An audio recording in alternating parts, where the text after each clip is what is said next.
Para explicar el tema de Al-Ándalus, primero tengo que hablarles sobre cómo cayó el estado que vino antes, el reino visigodo. Este reino apareció después de la caída del famoso Imperio Romano en el año 476. Tenía una economía ruralizada, abandonando los conceptos de comercio y ciudades. Tenían al cristianismo como religión única y fueron gobernados por una monarquía electiva, no hereditaria como la mayoría que conocemos, que significa que la corona no fue pasada de padre a hijo, sino que era elegida por el mini gobierno, digamos. Este último punto era una causa muy importante de la invasión musulmana de la península ibérica en el año 711, porque provocó una enorme crisis sucesoria y disputas entre el bando de Rodrigo y Witiza, dos líderes visigodos. Witiza llamó a los musulmanes para ayudarle a vencer a Rodrigo, pero ya sabemos que este plan no salió exactamente como él quería. Además, el Islam ya se iba expandiendo por el norte de África, así que eso facilitó la invasión. Un ejército formado por bereberes del norte de África cruzó el estrecho de Gibraltar, mató a un par de viejos por ahí, venció a Rodrigo en la batalla de Guadalete y, en vez de ayudar a Witiza, decidieron conquistar la península y crear un reino musulmán llamado Al-Ándalus, que originalmente dependía de Damasco. Los fieles a la monarquía cristiana huyeron al norte, donde establecieron los reinos cristianos.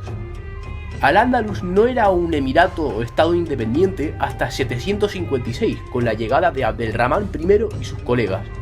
El reinado de Abdelrahman I en Al-Ándalus fue uno de estabilidad y esplendor, literalmente. Para explicar un par de características de la estructura del nuevo estado, la máxima autoridad era el califa, que tenía poder absoluto, básicamente lo típico de un rey absolutista. Elaboraba leyes, nombraba cargos, era juez supremo, bla bla bla. Mira, todas las monarquías de la historia de la humanidad que tenían la palabra absoluta tenían eso en común, tengan eso en cuenta. Al-Ándalus se dividió en 21 provincias, o corás, dirigido por gobernadores regionales, y se crearon muchísimas ciudades importantísimas, como Córdoba, que se convirtieron en las más poderosas del occidente medieval. Es muy importante mencionar que Al-Ándalus, no como los visigodos, aportaron muchísimo económico y culturalmente.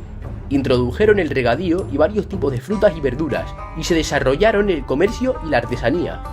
A nivel social, había una gran variedad de grupos sociales muy jerarquizados. El grupo más importante era la minoría árabe, que se quedó con las mejores tierras y cargos públicos. Los bereberes también tenían privilegios, pero eran más en plan soldados o militares. Luego estaban los grupos inferiores, los judíos, que conservaron su religión a cambio del pago de un poco de dinerico, los muladíes, que básicamente eran cristianos que se convirtieron al Islam porque eran tacaños y no querían pagar mucha pasta, y los mozárabes, o cristianos que siguieron practicando su religión pagando mucho dinero a los musulmanes. También se desarrolló la ciencia, la filosofía, la música y la literatura. El árabe fue el idioma principal y, claro, fue en el arte donde dejó su huella más grande, en estructuras increíbles como la mezquita de Córdoba, con sus columnas coloreadas y su gran decoración interior, y la Alhambra de Granada.